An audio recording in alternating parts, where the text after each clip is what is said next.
오만과 편견 1장. 재산이 많은 미혼 남성이라면 반드시 아내를 필요로 한다는 말은 널리 인정되는 진리이다. 그런 남성이 동네에 처음 들어서면 그 사람이 어떤 기분이고 어떤 생각을 하고 있는지에는 상관없이 동네 사람들 마음속에 너무 깊이 박혀있는 이 진리 때문에 그는 당연히 여러 집안의 딸들 가운데 하나가 차지해야 할 재산으로 간주된다. 여보, 베넷 씨. 어느 날 베넷 씨의 부인이 남편에게 물었다. 드디어 네더필드 파크에 세대 사람이 온다는 얘기 들었어요? 베넷 씨는 못 들었다고 대답했다. 글쎄, 그렇대요. 그의 부인이 말했다. 롱 부인이 방금 왔다 갔는데 그 얘기를 하던데요. 베넷 씨는 아무런 대답도 하지 않았다. 누가 들어오는지 알고 싶지 않아요? 부인이 성급하게 소리쳤다. 당신이 말하고 싶다면 들어야지. 이의 없어요. 말을 해도 된다는 뜻이었다. 여보, 당신도 알아두세요. 롱 부인이 그러는데 네더필드에 돈 많은 젊은 남성이 들어온대요.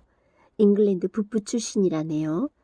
월요일에 4마리의 말이 끄는 마차를 타고 집을 보러 왔었는데 얼마나 마음에 들었던지 즉각 모리스 씨와 계약을 하더래요. 미가엘 축일 전에 입주하기로 했대요. 하인들 몇은 다음 주말이면 들어올 거라네요. 이름이 뭐지? 빅미예요. 기혼인가 미혼인가? 아, 여보, 당연히 미혼이지요. 재산이 정말 많은 미혼 남성이에요. 한 해 수입이 4천인가 5천인가 된다는데요. 우리 딸들에게는 너무나 잘된 일이지요. 어째서? 그게 우리 딸들하고 무슨 상관인데? 여보, 베넷 씨. 부인이 대답했다. 어쩜 그렇게 답답할 수가 있어요. 내가 그 사람을 우리 애 하나랑 결혼시킬 생각이란 말이에요. 그럴 생각으로 이곳에 이사 오는 건가? 그럴 생각이라니요? 무슨 그런 말을, 어떻게 그런 말을 할 수가 있어요? 하지만 그 사람이 우리 딸 가운데 하나와 사랑에 빠질 가능성이 매우 높다는 말이에요. 그러니까 당신은 그 사람이 이사 오거든 당장 찾아가 보세요. 그럴 것까지 있겠나? 당신과 애들이 가면 되지. 아니면 애들만 보내든지. 그게 훨씬 낫겠어. 당신이 애들보다 인물이 나으니 빅리 씨가 당신을 가장 좋아할지도 모르거든. 여보, 과찬이에요. 물론 내 미모도 어느 정도 내세울만 했지요. 하지만 지금은 그렇게 빼어나다고 생각하지는 않아요. 다 큰딸이 5이나 있는 여자면 자기 미모를 생각하는 건 포기해야죠. 그런 경우에는 여자들이 생각하고 말고 할 미모도 별로 없지. 하지만 여보, 빅리 씨가 이웃으로 이사 오면 당신이 가서 그를 꼭 만나봐야 해요. 정말이지 그건 약속 못하겠는데. 하지만 당신 딸도 생각을 하세요. 우리 애가 그 집으로 시집가면 얼마나 좋겠냐고요. 윌리엄 루커스경 부부도 빅리 씨를 방문하기로 했다더군요. 순전히 그 이유 때문이에요. 그 부부는 새로 이사 온 사람들을 찾아다니는 사람들이 아니잖아요. 꼭 가셔야 해요. 당신이 안 가는데 우리끼리 그를 찾아갈 순 없잖아요. 당신 정말 지나치게 소심하군. 빅리 씨는 당신을 만나면 무척 반가워할 거야. 당신 편에 편지 몇 자 적어 보내야겠어. 우리 딸 가운데 마음에 드는 아이가 있으면 걔랑 결혼하는데 진심으로 동의한다고 말이요. 우리 리지에게 도움될 말도 보태야겠지. 그러지 말아요. 리지는 다른 애들보다 나은 게 없어요. 제인만큼 예쁘기라나 리디아만큼 쾌활하기를 하나. 하지만 당신은 늘 걔만 좋아하죠. 다른 애들은 칭찬할 만한 게 별로 없잖소. 베넷 씨가 대답했다. 애들이 한결같이 다른 집 애들처럼 어리석고 무식하잖소. 하지만 리지는 딴 애들보다 영특한 데가 있지. 베넷 씨 어떻게 자기 자식에게 그렇게 심한 말을 할 수가 있어요? 날 괴롭히는 게 즐거운가 봐요? 내 너덜거리는 신경이 불쌍하지도 않은가요? 여보, 그건 오해요. 나는 당신 신경을 무척 존중해. 내 오랜 친구 아니요. 적어도 지난 20년간 당신의 그 말에 얼마나 마음 썼는데 그러오. 아, 당신은 몰라요. 얼마나 고통스러운지. 그래도 당신은 꿋꿋하게 이겨낼 거야. 그래야 연수입 4,000파운드짜리 젊은이들이 이웃에 이사 오는 걸 많이 보게 될 거 아니요. 그럼 못해요. 당신이 만나지 않으면 그런 사람 20명이 와도 소용없을 텐데. 걱정 말아요, 여보. 20명이 온다 해도 내가 다 만나볼 테니. 베넷씨는 머리 회전이 빠르고 냉소적인 기질에 내성적인 데다 변덕스러운 면이 뒤섞인 기이한 인물이다. 그러니 그의 아내는 23년을 함께 살았어도 그의 성품을 제대로 파악하지 못했다. 한편 베넷 부인의 속마음을 파악하기는 그다지 어렵지 않았다. 그녀는 판단력이 부족하고 아는 것도 적고 성격도 불안정했다. 마음에 들지 않는 일이 생기면 자신의 신경쇠약이 도졌다고 생각했다. 그녀는 딸들을 결혼시키는 것을 평생의 업으로 삼고 있었고 이웃 사람들을 찾아다니며 새로운 소식을 듣는 것을 평생의 낙으로 여겼다. 제2장 베넷 씨는 일찍부터 빅리 씨를 기다렸던 사람 중 하나였다. 아내에게는 끝까지 가지 않을 거라고 했지만 줄곧 빅리 씨를 방문할 생각을 하고 있었던 것이다.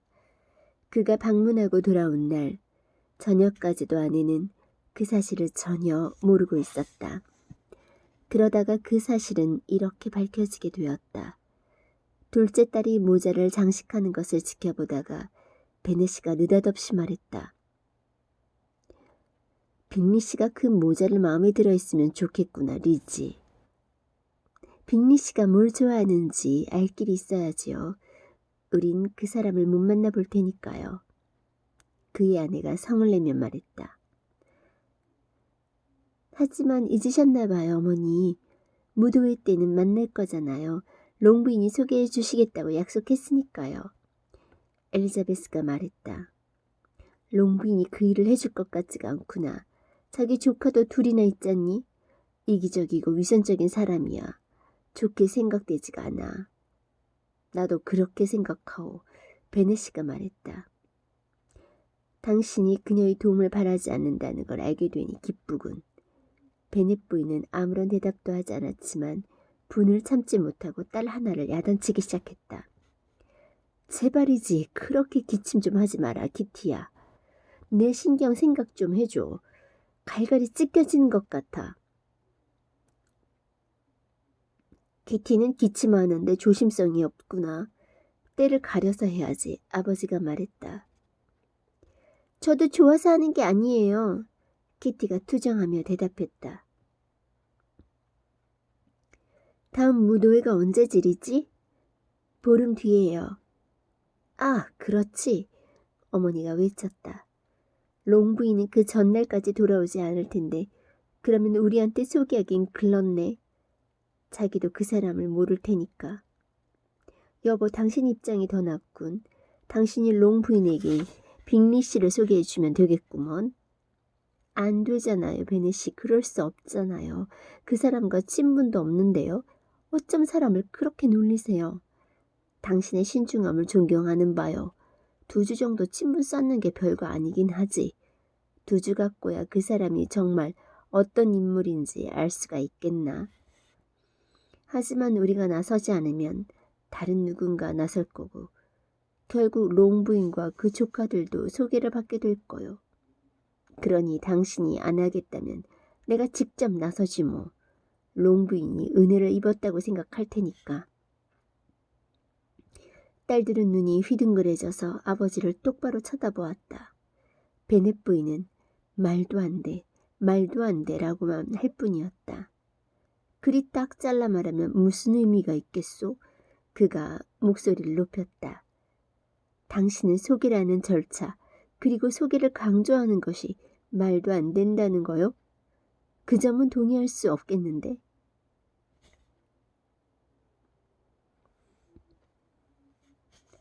내 생각은 어떠냐, 메리? 너는 생각이 깊고 훌륭한 책도 많이 읽고 발췌도 해놓는 젊은 숙녀 아니냐? 메리는 뭔가 매우 현명한 대답을 하고 싶었지만 별로 떠오르는 게 없었다. 메리가 생각을 정리하는 동안 빅리 씨 문제로 돌아갑시다. 그가 계속했다. 빅리 씨 얘기 그만해요. 질렸으니까. 베넷 부인이 큰 소리로 말했다. 유감이군. 그런데 왜 좀 더 일찍 그 말을 하지 않은 거요? 오늘 아침에만 알았어도 그 사람을 찾아가지 않았을 텐데 말이오. 정말 운이 나쁘네. 하지만 내가 방문해버렸으니 이제 모른 척하고 지낼 순 없지. 여성들이 모두 깜짝 놀랐다. 그가 바라던 바였다. 베넷 부인의 놀라움이 딸들보다 훨씬 컸다. 하지만 기쁨과 흥분이 일단 가라앉자 베넷 부인은 이미 이렇게 될 줄 알고 있었다고 잘라 말하기 시작했다. 여보 베넷 씨, 당신 너무 잘하셨어요. 결국 당신을 설득하게 될 줄 알고 있었어요. 당신이 애들을 사랑하니까. 그런 사람과 친분 쌓는 일을 놓치지 않을 거라고 확신했어요.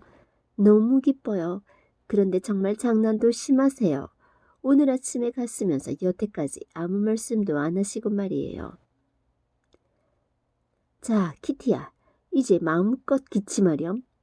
베넷 씨는 아내가 기뻐 어쩔 줄 몰라 하는데 지쳐 말을 마치자 방을 나섰다.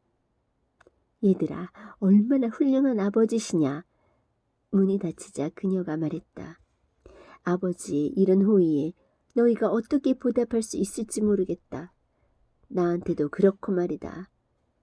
우린 아이가 되면 정말이지 매일 새로 사람을 사귀는 게 그리 즐거운 일이 아니란다. 하지만 너희를 위해서라면 못할 일도 없지. 얘 사랑하는 리디아야. 네가 제일 어리긴 하다만 빅리 씨가 다음 무도회에서 너와 춤출 것 같구나. 아, 하나 더 거 맞나요? 제일 어리긴 하지만 키는 제일 크니까요. 리디아가 당당하게 말했다. 그들은 베넷 씨의 방문에 빅리 씨가 얼마나 빨리 답할지 추측도 하고 또 언제 그를 저녁 식사에 초대해야 좋을지 의논도 하면서 남은 저녁 시간을 보냈다.